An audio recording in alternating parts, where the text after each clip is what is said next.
Today, we will be talking about how to make plans effectively. So let's start the video. 1. Set clear goals. Start by setting clear, achievable goals that are specific and measurable. 2.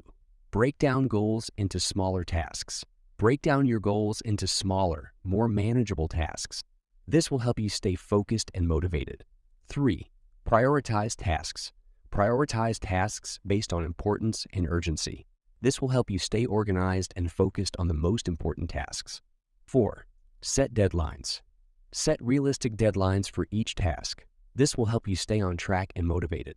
5. Track the progress. Make sure you keep regular note of your progress to ensure that you are on track and making progress towards your goal.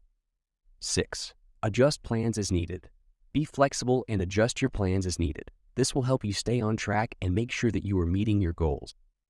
By doing these, all people can make plans effectively. Thank you for watching. If you like the video, then subscribe and press the bell icon.